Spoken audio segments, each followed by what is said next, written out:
तूने एक बार हराम खाया था जिंदगी में, तेरी औलाद जिंदगी गुजार रही है हराम में। तूने एक लुकमा हराम खाया था, आज तेरी बेटी गैर के बिस्तर पे चली गई। तकरीबन 1000 लड़कियां आज गैरों के घरों में हैं। नाक वाले बनते हो तुम, इज्जतदार बनते हो तुम। जिसके घर से निकल के बेटी चली जाए काहे का इज्जतदार है वो? तुम कहोगे मौलाना उसके हुस्न को नजर लग गई होगी। अबे बेवकूफ, हम जैसों को पागल बनाएगा तू? क्या हुस्न है तेरी बेटी के पास? हसीनाओं के जिक्र तूने सुने नहीं है, अभी पढ़े नहीं है। गर्दन झुक जाएगी हुस्न के चर्चे जिस दिन तूने सुन लिए। क्या हुस्न है तेरी बेटी के पास? कुछ भी नहीं है। अपने पैरों में झांक के देख, ना तूने हराम खाया होता, ना आज तेरी बेटी ने तेरी इज्जत का तमाशा बनाया होता। जिस दिन हराम लुकमों से रुक जाओगे, जिस दिन हराम खाने से रुक जाओगे, जिस दिन ब्याज लेने से रुक जाओगे, जिस दिन सूद लेने से रुक जाओगे, जिस दिन दलाली करने से रुक जाओगे, जिस दिन जुल्म करने से रुक जाओगे, जिस दिन ज़्यादती करने से रुक जाओगे, जिस दिन गद्दारी करने से रुक जाओगे, उसी दिन तुम्हारी इज्जतों की हिफाजत हो जाएगा। हराम से नहीं रुक रहे, दलालियों से नहीं रुक रहे। तुझे सिर्फ दौलत मिल जाए। तेरी बेटी कहां जा रही है तुझे परवाह नहीं, कोई परवाह नहीं है तुझे। सिर्फ दौलत, सब कुछ दौलत हो गई तुम्हारे लिए। माल कमाना कोई कमाल की बात नहीं है। रंडियां कमा रही हैं पैसा, नाच नाच के अपना जिस्म गैरों के हवाले करके रंडियां पैसा कमाती हैं। पैसा कमाना कमाल नहीं है, इस दौरे पुरफितन में अपना ईमान बचाना कमाल है। जिसने ईमान बचा लिया वो कामयाब है, जिसने अपने आप को बचा लिया वो कामयाब है। अपनी जिंदगी में खूबसूरती पैदा करो, अपनी जिंदगी में हुस्न लाने की कोशिश करो, और जिंदगी की असल खूबसूरती मुस्तफा की सीरत की चादर ओढ़ के अपनी जिंदगी को गुजारना है। नजर रखो अपने ऊपर, नजर रखो अपनी औलाद के ऊपर। कैसे नजर रखोगे? आज तुम मर रहे हो, तुम्हारे जिक्र खत्म हो जाते हैं। तेरे 40वें में लठियां चल रही हैं, तेरे घर लड़ रही है तेरी औलाद। 10 रुपए के बताशे लाने तैयार ना लड़का। बड़ा वाला कह रहा मेरे लिए क्या छोड़ के गया जो मैं लाऊंगा। छोटा कह रहा मुझे क्या दिया बाप ने जो मैं इसकी फाता करा। मैं मर जा डूब के, एक चुल्लू पानी मिल जा तो मर जा कहीं। दलाली तूने की, दूसरों की टोले तूने काटी, हराम तूने कमाया, जाती तूने की, बाजारों में यानी के भेलिए जा जा के तूने चुराई, चाय की साइकिलें तूने उठाई, कब्र में पिटाई तेरी हो रही है, औलाद तेरी फाथा करने तैयार नहीं। सुनो, थोड़ा नीचे बैठ सकते हो तुम? क्या करूं, जलसा दूसरे के नाम है आज, वरना कसम खुदा की हिम्मत थोड़ी थी किसी की मेरी तकरीर में कोई खड़ा हो जा, होने ना देता हूं मैं। मगर आज मैं कुछ नहीं कहूंगा तुमसे, बस हो गया मेरा टाइम पूरा। सुभान अल्लाह बोले आप, सुभान अल्लाह जोर से बोले आप। क्या होता है ये सब? पिटे तुम, कब्र में जिल्लत तुम्हें, रुसवाई तुम्हें, बदनामी तुम्हारी। तुम्हें क्या मिला? ना खुदाई मिला, ना विसाले सनम, ना इधर के रहे ना उधर के रहे। क्या मिला तुझे? लुट गई तेरी जिंदगी, मर गया तू, जलील हो गया तू। कितना अच्छा होता मेरे रसूल का होकर मर जाता, कितना अच्छा होता मुस्तफा का गुलाम होकर मर जाता, कितना अच्छा होता मेरे रसूल का दीवाना होकर मर जाता, कितना अच्छा होता मुस्तफा का चहीता होकर मर जाता। आज तेरी औलाद तेरा नाम ना ले रही। 1500 साल हो गए, आज तक दुनिया ना उमर को भूली है ना उमर की औलादों को भूली है। कुछ तो किया होगा उन्होंने। तेरा बेटा 1 लाख रुपया घर में लेके आता, तू उसे सीने लगा लेता। ये नहीं पूछा कि 1 लाख रुपया लाया कहां से?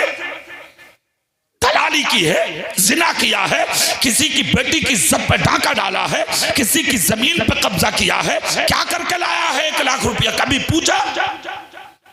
क्यों पूछेगा तू? नहीं पूछेगा, इसलिए कि तेरे खून में बच चुका है हराम। सही तरफ, सही रास्ते की तरफ तुझे आने को तेरा नफ्स इजाजत ही नहीं देता। ये हजरत उमर है। हजरत उमर मुल्क शाम गई थी औलाद तिजारत के लिए। आपके दोनों बेटे मुल्क शाम तिजारत करने गए और तिजारत करके बेटे जब वापस आए 1 महीने के बाद हजरत उमर को खबर मिली मेरी औलाद आ रही है। सुभान अल्लाह बोल सकते हैं? मेरी औलाद आ रही है।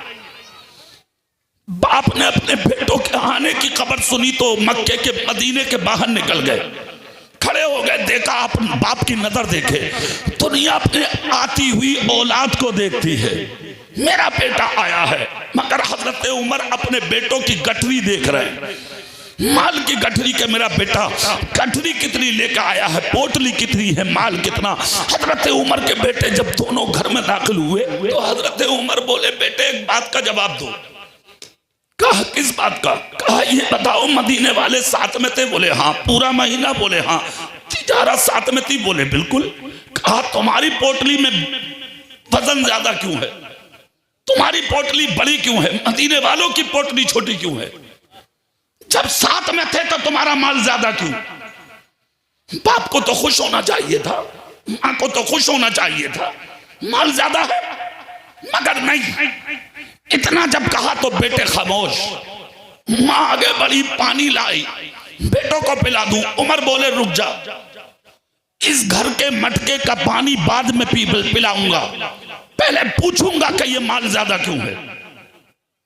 सोचो, तो हराम कमा के ला रहे, आप पूछने की हिम्मत ना हुई आज तक बेटे से? ये हजरत उमर हैं। बीवी से बोले रुक, पानी बाद में, पहले सवाल का जवाब लेने दे। इतना जब कहा तो आपके बड़े बेटे हजरत उमर की आंख से आंसू निकलने लगे। कहा बेटे रोने से सवाल का जवाब पूरा नहीं होगा, जवाब दो, माल ज्यादा क्यों है? साथ में तो मदीने वाले भी थे। इतना जब कहा तो हजरत उमर के बेटे का नाम है हजरत अब्दुल्ला। आगे बढ़े, कहा अब्बा जान हमें माफ करना, इसमें हमारी कोई खता नहीं है। कहा गठरी का वजन ज्यादा भी लगता है, थोड़ी गठरी आपकी पोटली बड़ी भी लगती है। कहा हाँ।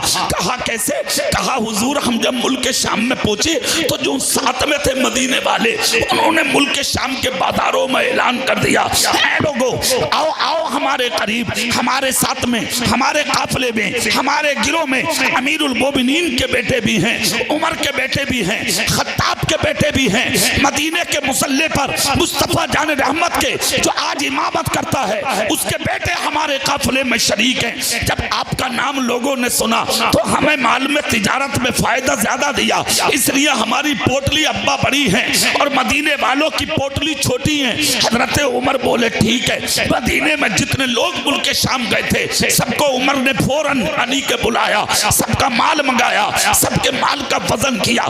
दोनों बेटों की पोटली में जितना माल ज्यादा था हजरत उमर ने निकाला और मदीने के दौलत कदे में जमा करके बोले अपने बेटों से अब पानी पियो, अब खाना खाओ, अब सुकून से लेट जाओ, इसलिए कि जो माल की ज्यादती थी ये तेरे बाप में कमाल नहीं था, ये कमाल तो मुस्तफा के मुसल्ले का है बेटे, इसलिए ये माल तेरा नहीं है, ये माल मुस्तफा की उम्मत का है। ये लोग थे 1500 साल हो गए, आज भी दुनिया उमर को नहीं भूली, उमर के बेटों को नहीं भूली। तू मर जा आज ही, हाँ तेरी नमाज तक नहीं पड़ेगा तेरा बेटा। हाँ यकीन ना आवे तो मर के देख लो, तेरी कब्र पे खड़े होके फातिहा नहीं पड़ेगा तेरा बेटा, अपने ससुरालियों को बिरयानी खिलाएगा, वो उनकी गाड़ियां खड़ी कराएगा, वो नेता बनेगा, वो मास्टर बनेगा, लोगों को दिखाएगा देखो देखो मेरे बाप के जनाजे में एमपी साहब आए, मंत्री साहब आए, विधायक साहब आए, एमएलए साहब आए, मर जा डूब के, ये हैसियत है तेरी। वो काहे की औलाद जो बाप की नमाज़े जनाजा ना पढ़ सके, वो क्या औलाद जो बाप की कब्र पे ना जा सके, आज तक तू पहचान ना सका। ये उमर का बेटा था, खुदा की कसम जहां जहां नबी के साथ उमर का नाम लिया जाता है वहां वहां हजरत उमर के बेटों का नाम लिया जाता। नजर रखी थी औलाद पर, तुम्हारी नजर है ही नहीं, कोई नजर नहीं है तुम्हारी। मुल्क शाम की मलका मदीने में आई, हजरत उमर की बीवी ने तोहफे में उन्हें खुशबू दे दी। वो मलका बदले में इन्हें जेवरात दे गई, चली गई, वो रवाना हो गई। 3 दिन के बाद उमर से कहा, मलका ने, आपकी बीवी ने कहा, उमर खुशखबरी न दूं? कहा क्या? बोले मुल्क शाम की जो मलका आई थी, हमने तोहफे में खुशबू दी, वो हमें तोहफे में जेवर दे के गई है, और ये कह के गई हैं कि आपके जो शौहर हैं उमर, वो मुस्तफा जाने रहमत के मुसल्ले के इमाम हैं, अमीरुल मोमिनीन हैं, मैं आपको तोहफे में ये जेवर देना चाहती हूं। उमर ने फौरन उठाया, दौलत कदे में जमा कर दिया। कहा ये तेरा हिस्सा नहीं है, मुझे जो तोहफे मिल रहे, इनामात मिल रहे, अरे मेरा ये कमाल कहां था, मेरे इशारे पर तो जानवर भी आगे नहीं बढ़ते थे, आज तो इंसान मेरे नाम से तोहफा देते। ये इज्जत मुझे मेरे बाप की वजह से नहीं, रसूल पाक की वजह से मिली। नारे तकबीर, नारे रिसालत, मसलके आला हजरत, बारिक बार मुरादाबादी। कभी कभी इन चीजों पर गौर कर लिया करो, देख लिया करो कभी। आज जो तुम्हें इज्जतें मिली है, मकाम मिला है, शोहरत मिली है, ये सदका किसी और का नहीं, तुम्हारे रसूल का है। कोई गौर नहीं, हमें कोई तवज्जो नहीं हमारी, कभी सोचा तक नहीं हम लोगों ने हमें कैसे जीना है, कैसे रहना है, कैसे अपनी जिंदगी को गुजारना है। कभी हमने ख्याल ना किया, कभी नजर तक नहीं डाली हम लोगों ने। बस हमारी नजर तो यह है कि बस दौलत मिले, दौलत मिले, दौलत मिले हमें। खुदारा अपनी जिंदगी में सुधार पैदा करो, इनकलाब लाओ अपनी जिंदगी में। जाहिर में भी मुसलमान बनो, बातिन में भी मुसलमान बनो, इंसाफ पसंद बनो, और दुनिया में कभी झूठ मत बोलो। क्या मत करो? बोलो जोर से। और पीठ के पीछे कभी किसी की बुराई मत करो। हाँ, ये बताए दे रहा हूं मैं, पीठ के पीछे कभी किसी की बुराई मत करो, ये बहुत बड़ा गुनाह है। हुज्जतुल इस्लाम इमाम गजाली का एक कौल सुन लें आप। हुज्जतुल इस्लाम इमाम गजाली से किसी ने एक शख्स सवाल किया, हुजूर मेरा पड़ोसी मेरे पीठ के पीछे मेरी बुराई करता है। हजरत इमाम गजाली फरमाते कि तू अपनी जिंदगी पर खुश हो जा, इसी के बदले अल्लाह तुझे जन्नत अता फरमाएगा। हुजूर उसके बारे में क्या ख्याल है? इमाम गजाली बोले उसका हिसाब तू मत लगा, उसका हिसाब कयामत में तेरा रब ले लेगा। आज तुम्हें होश है? अपनी महफिलों में, जलवत में, खलवत में बुरा सोचते हो लोगों के बारे में, बुरे ख्यालात लाते हो लोगों के बारे में, जाओ जबान में आता वो बकते थे हो। तुम्हें यह तक शऊर नहीं कि अल्लाह ने जो मुझे ओहदा दिया है, मैं इस ओहदे पर थोड़ा सा खड़ा रहूं और इस पे खड़ा उतरूं और अपने आप को समझूं कि मेरा मकाम क्या है। हुजूर आला हजरत अजीमुल बरकत से किसी ने आकर कहा, हुजूर आज मैंने लोगों को आपकी बुराई करता देखा। आला हजरत मुस्कुरा के बोले, खुदा का शुक्र है इतनी देर तक वो मेरे नबी की बुराई से तो रुके होंगे, मेरी कर रहे हैं, करने दो। अच्छे लोगों ने कभी बुराई को बुरा न समझा, मगर तुम दूसरों की बुराई करके बुरे क्यों बनते हो? मस्जिदों में, मदरसों में, खानकाहों में, अपनी बैठकों में, रास्तों में, इधर उधर जहां मौका लगता वहां किसी पर उंगली उठा देना, किसी को साथ को टॉर्चर कर देना, ये क्या है? क्या तुम्हें मरना नहीं है? क्या दुनिया से जाना नहीं है? क्या तुम्हें कब्र में अकेला लेटना नहीं है? कब्र सांप और बिच्छू का घर है, मिट्टी में रहना है, मिट्टी में कोई बिस्तर ना होगा, कोई लिबास ना होगा, कोई देखने वाला नहीं होगा, सिर्फ तेरे अमाल होंगे जो कब्र में तुझे सुकून की नींद सुलाएंगे। सोच इसके बारे में, ख्याल कर इसके बारे में, तसव्वुर कर इसके बारे में, फिर सोचो, फिर सोचो, फिर ख्याल करो, और जिंदगी में हो सके तो एक नियत अच्छी रखो कि मेरी साथ से जिंदगी में किसी को तकलीफ ना हो सके। हाँ, अगर तुम्हें जानकारी नहीं है, तकलीफ दे दी, कोशिश करो कि तुम उसे राजी कर लो किसी भी सूरत से। हजरत उमर का दौरे खिलाफत था, कुछ लोग आपकी बारगाह में आए, आकर कहा, हुजूर मस्जिद नबी की तरफ जो रास्ता आता है, एक पनाला है जो मस्जिद नबवी की तरफ लगा हुआ है, उसके पानी के छींटे बारिश के बाद नमाजियों के ऊपर आते हैं, उसे उखाड़ दो। हजरत उमर बोले मैं देख लूं पहले। 3 दिन के बाद बारिश हुई तो उसी पनाले के चींटे उमर के जुब्बे पे आ गए। हजरत उमर ने उस पनाले को उखाड़ने का हुक्म दे दिया, कहा इसको उखाड़ दो। अमीरुल मोमिनीन थे उमर, पनाला उखाड़ दिया गया। उस जमाने में जो काजी मदीना थे, मदीने की अदालत में उन्होंने उमर के खिलाफ मुकदमा डाल दिया। कितनी बड़ी बात, उमर के खिलाफ। आज बोल जाएगा कोई पैसे वाले के सामने? अरे जिनकी चल रही है कौन बोल लिया? कोई नहीं बोल लिया उनके सामने। किसको जेलों में डाल रहे हैं, किसके साथ क्या सुलूक क्या बर्ताव कर रहे हैं, कोई पूछने वाला नहीं। आज उमर के खिलाफ मुकदमा, अमीरुल मोमिनीन के खिलाफ 22 लाख मुरब्बा मील का बादशाह, आधी दुनिया का बादशाह, उसके खिलाफ मुकदमा डाल दिया मदीने में। आए, जानते हो क्या हुआ? मुकदमा जब हो गया उसके बाद में जब तारीख आई है सुनवाई की, तो हजरत उमर पहुंचे। हजरत उमर पहुंचे, हजारों का मजमा बोले चल के देखेंगे।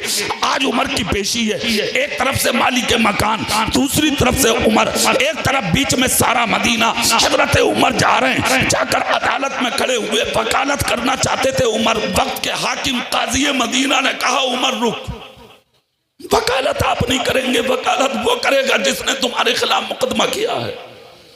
बुलाया गया गरीब को, जिसका बनाना था। गरीब आगे बढ़ा और आगे बढ़ने के बाद वकालत की। काजी मदीना ने कहा क्या है बोलो? कहा उमर अमीरुल मोमिनीन है, इन्होंने मेरे मकान का पनाला उखाड़ा है, पानी रुकेगा, मैं गरीब हूँ, मेरे मकान की छत नीचे जाएगी, मेरे बच्चों को तकलीफ होगी। उमर ने मेरे बच्चों को तकलीफ देने का काम किया, इसलिए मैंने इनके खिलाफ मुकदमा किया। इतना जब कहा खुदा की कसम कुर्बान जाओ, हजरत उमर की आंख से आंसू निकल गए। दिल में सोचने लगे मेरा मकसद कोई और था। काजी मदीना ने कहा उमर आप वकालत करो, तुमने ऐसा क्यों किया? उमर बोले मेरा मकसद इन्हें तकलीफ देना नहीं था। मदीने के लोगों ने मुझसे कहा था नमाजियों के कपड़ों पर गंदा पानी जाता है, आज मेरे मकानी के जुब्बे पर भी उसकी कुछ छींटा पहुंची, इसलिए मैंने पनाला उखाड़ दिया। जब इतना कहा तो काजी मदीना बोले वाली के मकान से, कहा बात तो उमर की भी सही है, इन्होंने भी अच्छा किया, कपड़े गंदे होते थे इसलिए पनाला उखाड़ने का उमर ने हुक्म दिया, बुराई क्या है? आगे आए मालिक मकान, तो काजी मदीना बोले आपका नाम क्या है? इन्होंने रोकर कहा मुझे दुनिया हजरत अब्बास के नाम से जानती है, मोहम्मद इब्न अब्दुल्ला जिनका नाम है वो मेरे भतीजे हैं। अल्लाह अल्लाह। काजी मदीना ने कहा किस वजह से मुकदमा किया? कहा अफसोस पनाले का नहीं है, अफसोस मकान टूटने का नहीं है, अफसोस इस चीज का है कि मेरे मकान की बुनियाद अपने हाथों से मेरे रसूल ने रखी थी, ये पनाला मेरे नबी ने लगाया था, मुझे आज मुकदमा इसलिए करना पड़ा, रोना इसलिए आ रहा है, उमर ने मेरे रसूल की निशानी खत्म कर दी। इतना जब कहा खुदा की कसम बिलक उठे, तड़प उठे हजरत उमर, आगे बढ़ के आगोश में ले लिया हजरत अब्बास को, कहा मुझे माफ कर दो, मुझे खबर नहीं थी कि वो पनाला मेरे रसूल ने लगाया था, चलो चलो ये मुकदमा मैं अपने सर लेता हूँ। लेकर पहुंचे और उस मकान के करीब जाकर कहा पनाला लाओ। पनाला लाया गया। हजरत अब्बास बोले जीना तो ले लूं, सीढ़ी तो ले लूं जिन पे चढ़ के तुम पनाला लगा सको? हजरत उमर हाथ पकड़ के बोले अब्बास रुक जाओ, सीढ़ी मत लाओ, जीना मत लाओ। कहा इतने ऊपर पनाला लगेगा कैसे? हजरत उमर ने एक हाथ में पनाला लिया, दूसरा हाथ दीवार पे टेका, सर टेका और झुककर बोले अब्बास आ जाओ, मेरे कांधे पे चल के पनाला लगा दो ताकि दुनिया देख ले उमर का मकाम ये है और मुस्तफा के घराने का मकाम ये है। ये लोग थे, अगर कुछ हो भी गया तो इस तरह से बदला देते थे। तो भाई की गर्दन काटने में लगा है। हाँ, एक मौलाना दूसरे की गर्दन काट रहा। हाफिज जी, कारी साहब, मौलाना साहब, अरे और तो और छोड़ो, मुफ्तियों की खैरियत ना, तेरे बाप की रोजी खा रहे आप हो, तेरे बाप का ले रहे आप हो, शर्म नहीं आती? पीठ के पीछे किसी की बगावत करते हुए जालिम कुत्ते, अपनी जिंदगी को हराम मत बना, हलाल बना अपनी जिंदगी को। कुछ काम ऐसे होते हैं जो इंसान अपनी जबान से, अपने किरदार से उसी रोजी को हराम बना लेता है। इल्म इसलिए होता हम किसी अल्लाह वाले पर, किसी आलिम पर, किसी पर उंगली उठा दें। जिसके पास इल्म होगा वो सही जिंदगी गुजारेगा, जुल्म नहीं करेगा, जाती नहीं करेगा, किसी के हक तलफी नहीं करेगा, किसी पर नाजायज उंगली नहीं उठाएगा। हो सकता है ऐसा? हरगिज़ नहीं। बहुत बड़ा मुफ्ती है, सहारनपुर इलाके का रहने वाला, उसने मेरे रसूल ही की जात पे उंगली उठा दी। हाँ, और उसने उंगली इस अंदाज में उठाई, आज दुनिया हैरत कर रही है उसकी बातों को सुनकर। मैं उन जुमलों को आपके सामने खोलना नहीं चाहता, मैं सिर्फ इतना कहना चाहता हूं, काय का मौलवी है वो? क्या है मौलवी वो? तो उससे अच्छे तो फिर जानवर हैं कि जो मेरे नबी के आगे ना चले। जोर से बोलो ना भाई। तू काय का मुफ्ती जो पहचान ना सका नबी का मकाम क्या है, नबी की अजमत क्या है, नबी का तकद्दुस क्या है, नबी का मर्तबा क्या है, नबी की शान क्या है।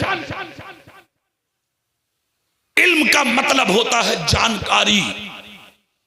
तुझे जब जानकारी ही नहीं तो फिर तू आलिम किस चीज का?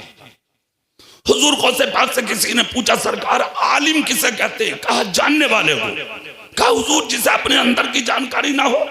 गौसे पाक फरमाते हैं वो जाहिल है, वो आलिम नहीं है, वो जाहिल है जिसे अपने अंदर की जानकारी ना हो। सिर्फ काम जबान से कहलवा के थोड़ी काम चलता, अमली तौर पर मैदान में आओ तब काम बनता। जबान से कहलवा के नहीं, अपने अखलाक, अपने किरदार, अपनी सीरत, अपने कैरेक्टर से भी दिखाओ कि हम क्या हैं।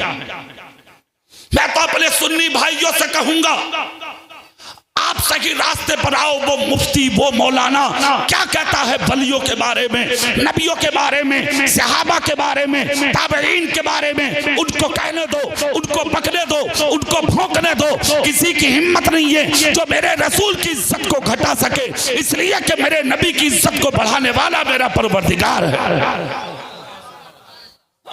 अल्लाह खुद कहता, मैंने अपने महबूब के जिक्र को बुलंद किया है। जिसका जिक्र अल्लाह बुलंद करे उसके जिक्र को घटा कौन सकता है?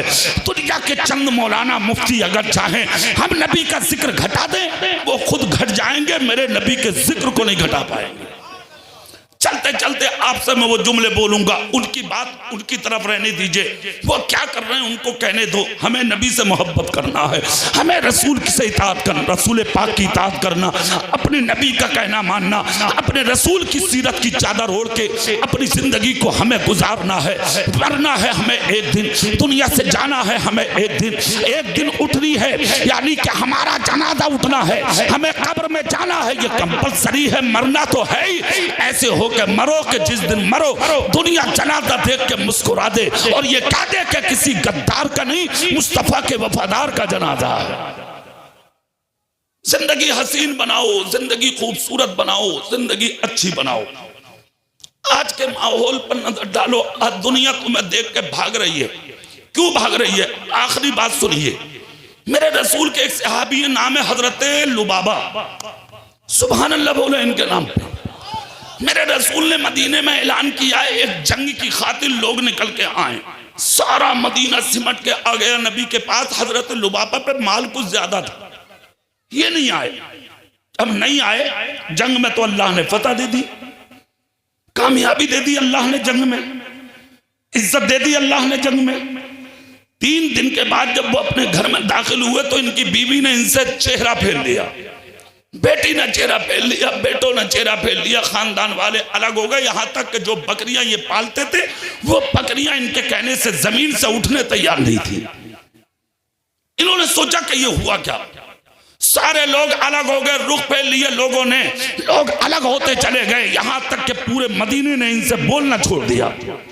इन्हें खुद को एहसास हुआ कि मैं कहीं ना कहीं गलती पर हूं।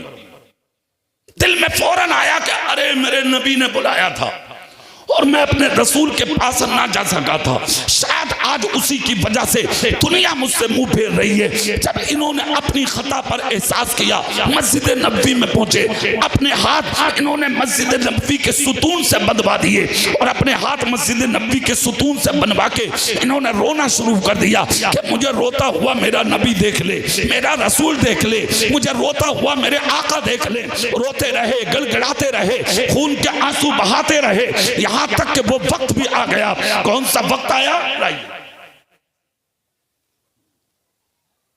हाँ, कौन सा वक्त आया? वो वक्त आ गया मस्जिद नबवी के सुतून से बंधा हुआ इन्हें मेरे रसूल ने देख लिया। रहमत बनकर आए हैं मुस्तफा, करम बनकर आए हैं मुस्तफा। सुतून से बंधा देखकर मेरे नबी की रहमत को जोश आ गया। रो रहे थे, दाढ़ी तरती, कुर्ता भीगा था, फिर भी मेरे नबी ने आगे बढ़ के इन्हें अपने सीने लगा लिया, खोल दिए हाथ मेरे रसूल ने। जब आका ने इन्हें माफ कर दिया, घर में पहुंचे तो जानते हो बीवी कदमों में गिर गई, बेटे कदमों में आ गए, बीवी बेटियां कदमों में आ गई, सारा मदीना इनके कलेजे से लग गया। हजरत लुबाबा हाथ उठा के बोले, आज देखा नबी की नाराजगी का मतलब। सिर्फ नबी ने बुलाया था, ये गए नहीं थे, सबने रुख फेर लिया। आज मैं तुमसे एक बात कह करके तकरीर पूरी कर रहा हूं। आज दुनिया तुम्हारी मुखालफत कर रही है तो हैरत क्या है? दुनिया तुमसे दूर जा रही है तो हैरत क्या है? दुनिया तुम्हारी मुखालफत कर रही है तो हैरत क्या है? सुबह से शाम तक कितने फर्ज छोड़ते हो, कितनी सुन्नतें छोड़ते हो, कितने मुस्तफा के तरीके को ठोकर मारते हो, फिर भी कहते हो कि मियां हमें लोग इज्जत नहीं देते। मैं कहता हूं तुम्हें खाने मिलता है ये बड़ी बात है, तुम्हें पीने मिलता है ये बड़ी बात है, सुकून की जिंदगी मिलती है ये बहुत बड़ी बात है, वरना तो हम इस जमीन पर भी जीने के लायक नहीं है। खुदारा अपनी जिंदगी में सुधार पैदा करो, अपनी जिंदगी भर के गुनाहों से तौबा करो और सबसे पहले दूसरों की बुराई करने से तौबा करो। पीठ के पीछे गीबत, चुगली, बकारी, अय्यारी, ये सारी चीजें खत्म करो। मस्जिदों में जाके पाबंदी से नमाज पढ़ो, रसूल पाक की सुन्नतों पर अमल करके अपनी जिंदगी को बसर करो। और जो उलमाए किराम है अपने उन उलमा की खूब इज्जत करो, खूब कदर करो। सुन्नी उलमा को अपने सरों का ताज समझो।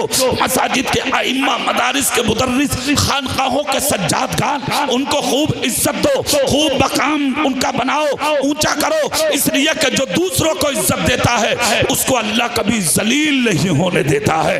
मगर सुन्नियों की इज्जत करना है, सुन्नी आलिमों की कदर करना है, उन्हें अपने सर पे बैठा कर रखना है। अल्हम्दुलिल्लाह ये हमारा काम होना चाहिए, ये हमारी जिंदगी होना चाहिए। ये जो मदरसा है ना आपके सामने, आप इस मदरसे का खूब ख्याल रखें। मुफ्ती मोहम्मद सुलेमान साहब नईमी ने बड़ा काम किया। इतनी बड़ी जमीन खरीद के फिर इमारत बनाना, फिर पढ़ाई कराना, मदरस और बच्चों को रख के खिलाना, ये आज के दौर में बड़ी हिम्मत का काम है। ये उसको अंजाम दे रहे हैं। हमारी आपकी सबकी जिम्मेदारी है, हम सब मिल करके इनके बाजुओं को मजबूत करें, इस मदरसे को तरक्की दें। इसकी निस्बत आला हजरत से है, अहमद रजा है ये, इसको हम ऊंचा करें, आगे बढ़ाएं, खूब तरक्की, अपने बच्चों पर भी नजर रखें, उन्हें हाफिज, कारी, आलिम बनाएं। इस दौरे पुरफितन में आप अपने इल्म की वजह से अपना ईमान बचा सकते हैं अल्लाह के रहमो करम से। समझ रहे हैं? आप अपने बच्चों को पढ़ाइए, लिखाइए, खूब ऊंचा बनाइए, आगे बढ़ाइए अपनी औलादों को। मगर औलादों को पढ़ाने के लिए कोई जगह भी तो हो, तो एक जगह ये है दारुल उलूम इमाम अहमद रजा। इस मदरसे का आप ख्याल करें, इसे आगे बढ़ाएं। ये जिम्मेदारी हमारी है, ये जिम्मेदारी आपकी है। दुआ है अल्लाह की बारगाह में अल्लाह इस इदारे को खूब खूब तरक्कियां अता फरमाए, हमारे बच्चों को बाअमल आलिम दीन बनाए, और जो हमारे उलमा हैं अल्लाह उनकी हिफाजत फरमाए। मुफ्ती मोहम्मद सलमान अजहरी, अल्लाह गैब से उनकी मदद फरमाए, गैब से मदद फरमाए, अल्लाह गैब से मदद फरमाए। अपने महबूबीन के सदक़े अल्लाह उस मर्द मोमिन को रिहाई अता फरमाए। आमीन। वाखिर दावाना अल्हम्दुलिल्लाहि रब्बिल आलमीन।